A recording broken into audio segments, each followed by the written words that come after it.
Hello mga tropa kids. Kape mga. Mayroon lang akong gusto linawin.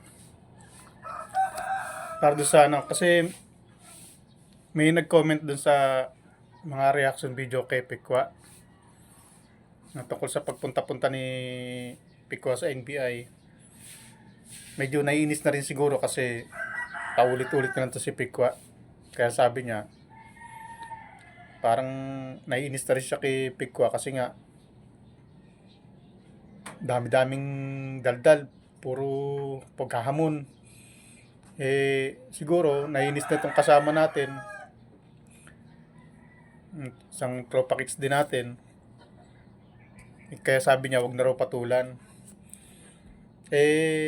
Ang sa akin naman, Ma'am, Ma'am Esteneli Cancino, kasi hindi natin pwedeng hindi patulan to kasi sabi ko nga sa inyo, ako ayoko rin patulan talaga. Kasi nga masyadong mga balawra at saka mga masyadong makikitid ang isip. Sabi ko nga, kailangan kong bumaba sa level nila para maabot ko sila, para mapatulan ko. Kasi kung hindi natin papatulan tong mga ito, hindi titigil itong mga ito eh. Matagal na yan eh. Noon pa. Gagawa at gagawa ng kasinungalingan yan. Gagawa at gagawa ng panira sa atin yan. Sa community natin, sa mga kasamahan natin, lalo na kay Reyna. Gagawa at gagawa ng ano yan, ng kasinungalingan yan. Igagawa ng kwento yan, lalo na si Miss Yen. Iginagawa ng kwento. Si Ma'am Rowie Name, iginagawa niya ng kwento. Pati ako, sinali na.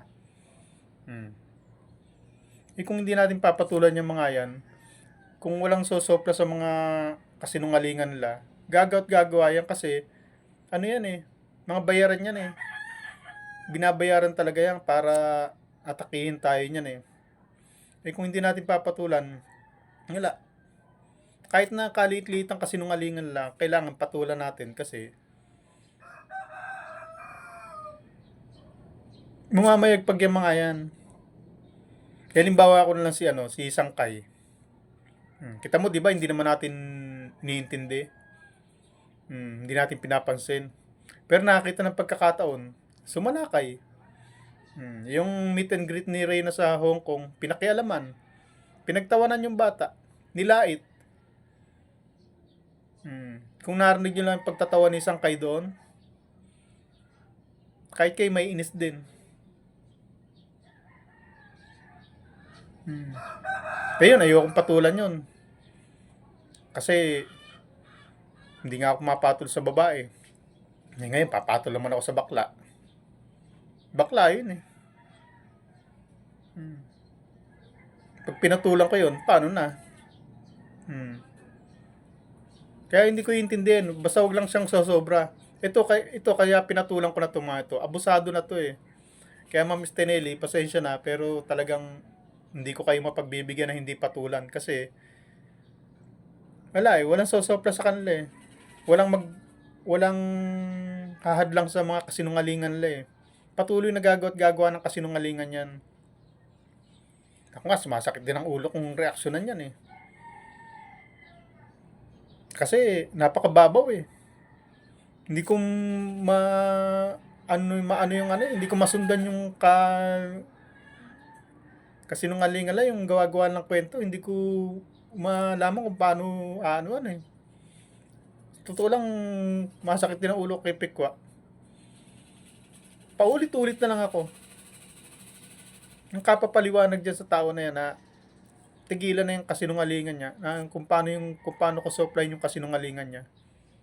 Pero gumagawa pa rin talaga ng palusot.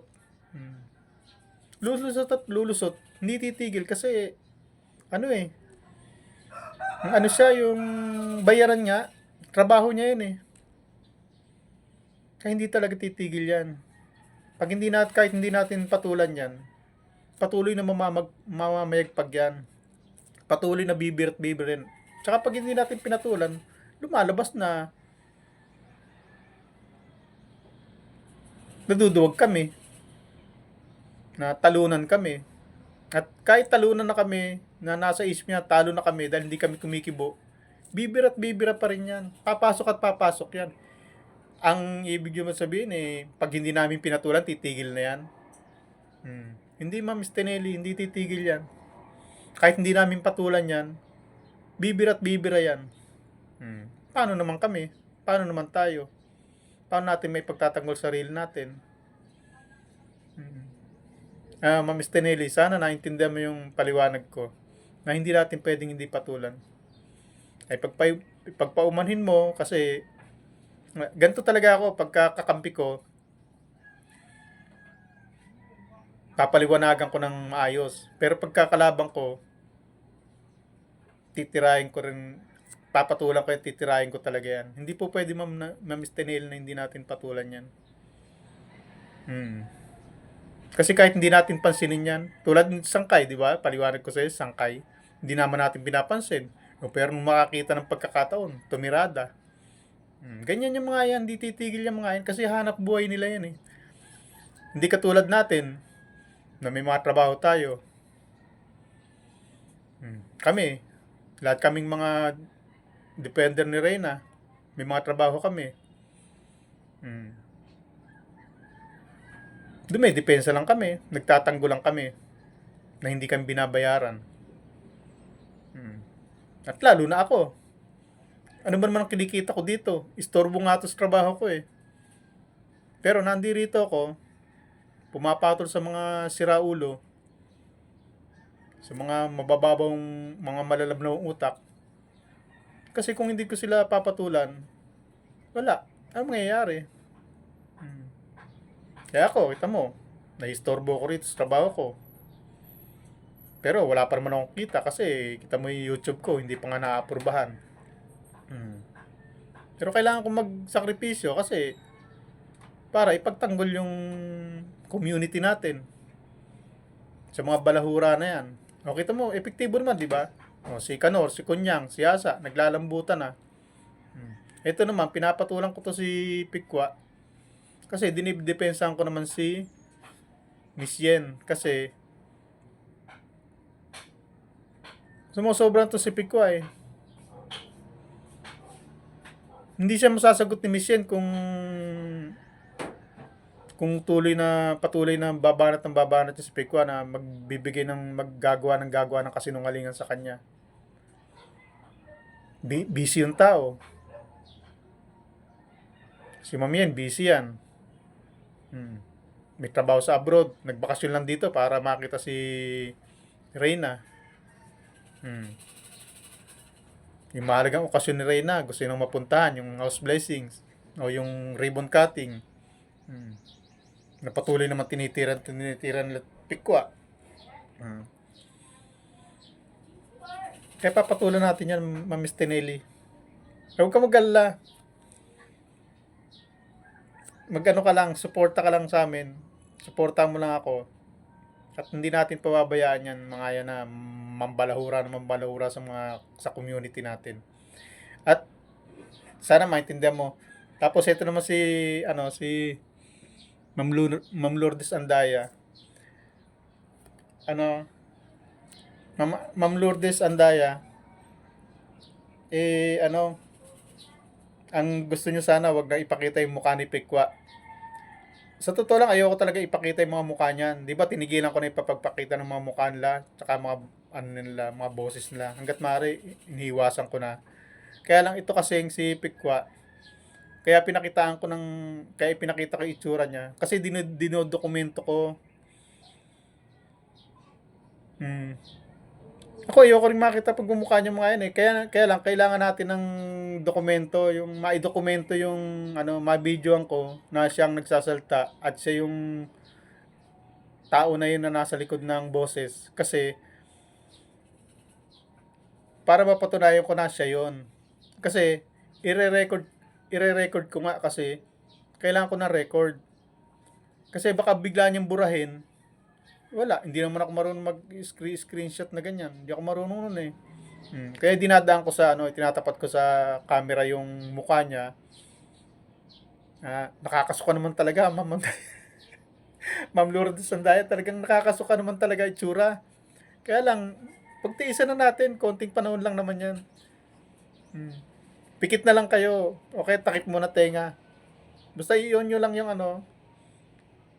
Tapos, kumbaga sa ano, kaya umalis kayo, iwanan nyo lang yung ano, iwanan nyo lang yung cellphone na naka ano, o i-mute nyo kaya.